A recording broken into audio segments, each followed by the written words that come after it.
Assalamualaikum warahmatullahi wabarakatuh. Perkenalkan, nama saya Ayu Anggreni, Stambuk A40119180, kelas D angkatan 2019. Di sini saya akan mempresentasikan hasil kerja saya yang berjudul Lingkungan Hidup dan Pengembangan.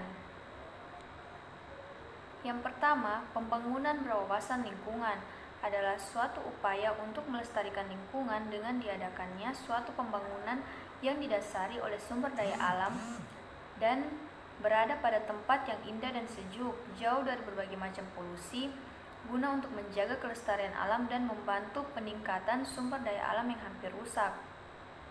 Sumber daya yang mendukung pembangunan tersebut antara lain sumber daya alam, sumber daya manusia, serta ilmu pengetahuan dan teknologi.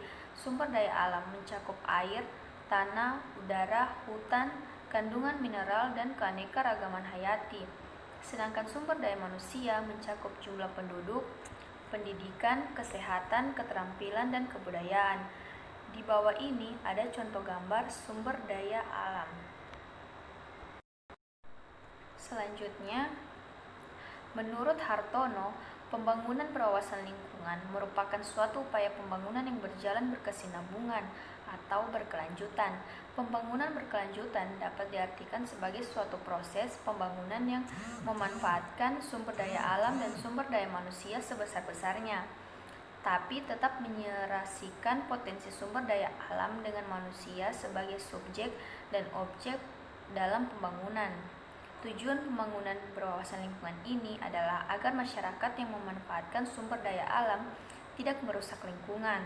Untuk itu, dalam pengelolaan sumber daya alam perlu memperhatikan keadaan lingkungan agar ekosistem lingkungan tidak terganggu.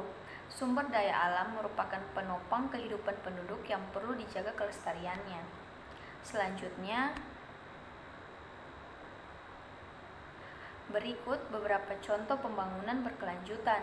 Yang pertama itu pengembangan pemerintahan Indonesia. Contoh yang pertama, penerapan pembangunan yang berkelanjutan adalah pemerintah Indonesia yang terus mengalami perkembangan.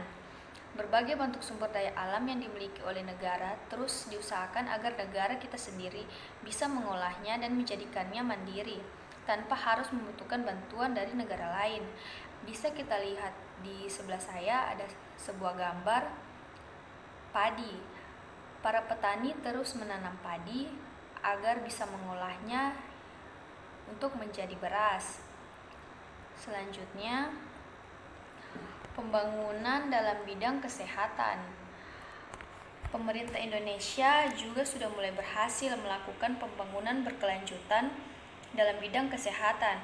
Hal ini nyata terlihat dengan mulainya bermunculan puskesmas dan sarana rumah sakit pada daerah-daerah yang sebelumnya masih belum ada fasilitas kesehatan sama sekali. Pemerintah juga menyediakan BPJS sebagai bukti kepeduliannya terhadap masyarakat. Selanjutnya, contoh yang terakhir, kemajuan desa dan daerah terpencil. Pembangunan yang berkelanjutan di Indonesia juga secara perlahan-lahan berhasil membangun infrastruktur pada desa-desa dan daerah yang terpencil lainnya. Pembangunan sarana umum yang memadai agar seluruh masyarakat bisa merasakan nikmat yang sama terhadap sarana umum tersebut. Seperti contoh pada gambar di sebelah saya, pembangunan sarana umum agar masyarakatnya bisa beraktivitas dengan baik. Sekian presentasi dari saya. Mohon maaf jika banyak kekurangan. Wassalamualaikum warahmatullahi wabarakatuh.